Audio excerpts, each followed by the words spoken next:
După o vizită intensă și fascinantă la Muzeul Louvre, am pornit din nou la pas prin Paris, hotărât să descoperim și mai mult din farmecul acestui oraș spectaculos. Ziua noastră a continuat într-un mod absolut neașteptat și emoționant. Am ajuns la o biserică deosebită, unde am prins un concert live de orgă. Apoi ne-am lăsat purtați de pași, rătăcind pe străzile pline de viață ale Parisului, fără o destinație clară, doar curiozitatea ca ghid. Și cumva am ajuns la turnul Eiffel, care ne-a întâmpinat scăldat în lumina serii. Nu am urcat în el de această dată, dar l-am admirat cu inima plină și credem că a fost alegerea perfectă. Rămâneți cu noi, pentru că urmează o poveste în imagini despre emoție, descoperire și vibrație specială a Parisului la apus. Salutare, dragilor! Noi suntem Bugibi în vacanță. Suntem un cuplu pasionat de călătorii, de aventuri și de locuri ascunse care ne-au captivat inimile. Pe acest canal vrem să vă arătăm lumea prin ochii noștri, să descoperim împreună colțuri de rai, culturi fascinante și momente de neuitat. Așa că, dacă și tu iubești călătoriile, abonează-te și haide să trăim aceste experiențe magice împreună. Ei bine, după ce am ieșit de la Louvre, am ales să ne plimbăm, sau mai bine spus, să ne rătăcim iarăși pe străzile Parisului. Și uite, așa am ajuns la această biserică mai puțin cunoscută de turiști, și anume Basilica Saint-Clotilde, cu o arhitectură din secolul al XIX-lea.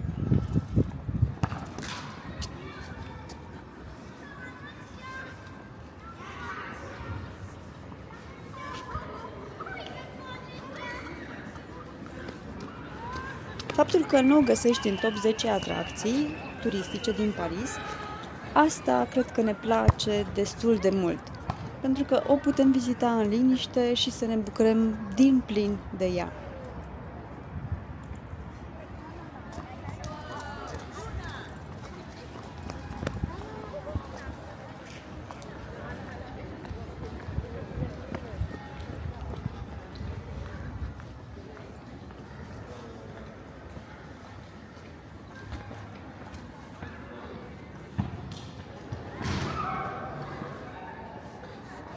E atât de liniște în această biserică, încât îți este cumva să vorbești și să spargi liniștea. Însă, în același timp, ai impresia că te împresoară. Și îmi place că pare că este aproape goală biserica. Suntem doar noi doi și câteva persoane și, bineînțeles, câteva lumânări aprinse. E locul perfect unde putem lua o pauză de la agitația Parisului, unde poate aș putea să zic că îți dai voie să respiri, să-ți auzi gândurile și să te reconectezi puțin cu tine. E printre primele biserici neogotice din Paris, care a fost finalizată în anul 1857 și are acest vibe medieval pe care eu una îl ador. Am observat încă de la intrare cele două turnuri gemene, iar vitraliile sunt atât de frumos colorate. De o parte și de alta a altarului avem aceste capele laterale care îți oferă și mai multă intimitate și îți dă voie să te deconectezi de cotidian și să te conectezi cu divinitatea. Îmi aduce aminte de Catedrala Sfântul Petru din Praga, care era la fel de înaltă, impunătoare și frumoasă.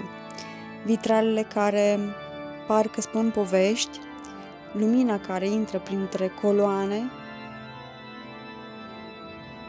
totul arată ca un tablou parcă, și nu e doar de poză această biserică, ci cred că se poate simți, dacă mă înțelegeți. Orga bisericii este la propriu un monument istoric, nu doar pentru că e veche și impunătoare, ci pentru că aici a cântat și a compus César Franck, unul dintre cei mai mari organiști ai secolului al XIX-lea. Și ce să vezi, am avut un noroc fantastic. Exact în timp ce eram acolo, a început un mic concert de orgă. Muzica pe care o ascultați chiar acum pe fundal e de la acel concert.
absolut incredibil. Nu pot să vă descriu în cuvinte ce am simțit. Fiecare notă părea că se prelinge pe pereți, vibra prin coloanele de piatră și se lipea de tine în tăcere. La primele note muzicale am simțit efectiv cum mi se face pielea de găină și, sincer vă spun, parcă uitasem că mai există orașul în jur. Doar noi, sunetul și o stare de liniște care parcă ne lua așa în brațe.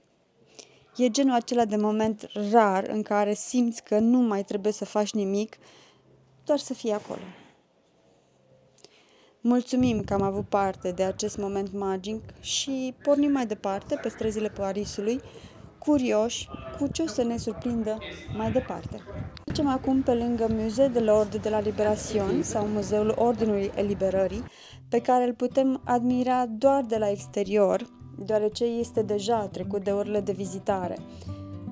Dar chiar și așa, clădirea are o solemnitate aparte.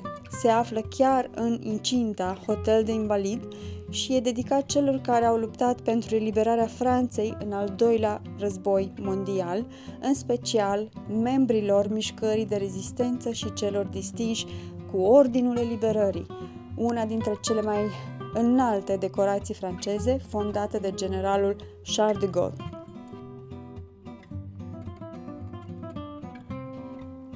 Poate data viitoare, când o să ajungem la Paris, reușim să-l vizităm și noi.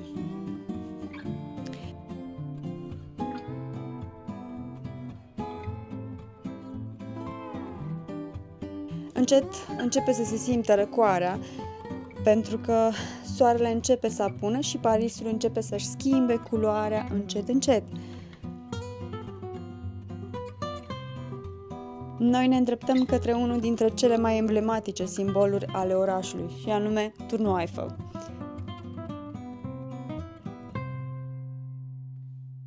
Ta-da!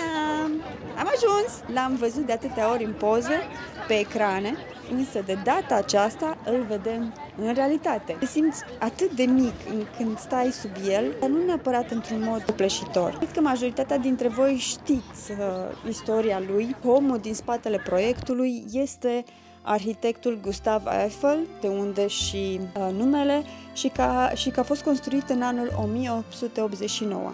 Detestat de mulți dintre parizieni și numit și monstru de fier, turnul are 333 de metri înălțime și este compus din 18.000 de piese metalice, iar astăzi este unul dintre cele mai emblematice și vizitate obiective turistice din oraș. Noi nu o să urcăm în turn, însă dacă sunteți curioși să vedeți priveliștea de sus, o puteți face în schimbul unui bilet de 42 de euro de persoană până sus la ultimul etaj. Noi de această dată am preferat să-l admirăm de jos și să simțim vibrația orașului. Voi ce ați ales? Câți dintre voi ați urcat în turnul Eiffel când ați fost la Paris și cum vi s-a părut experiența? Lăsați-ne un comentariu mai jos și povestiți-ne. Eu trebuie să recunosc că îmi place mult mai mult cum strălucește turnul Eiffel la lăsarea nopții decât pe timpul zilei. După o zi plină de magie, o să ne îndreptăm către cazarea noastră. Mâine ne așteaptă o altă zi superbă în Paris pentru că vom vizita Palatul Versailles. Cel mai probabil o să facem un vlog separat pentru Palatul Versailles pentru că merită toată atenția. Nu-i așa? Și cam așa se încheie o altă zi magică în Paris. Sperăm că v-a plăcut să ne însoțiți în această plimbare și că v-ați simțit măcar un pic ca și cum ați fi fost aici cu noi. Nu uitați să dați like, să vă abonați și să activați clopoțelul pentru că urmează și alte aventuri. Până data viitoare, v-am pupat și nu uitați să vă colorați viața cu amintiri prețioase.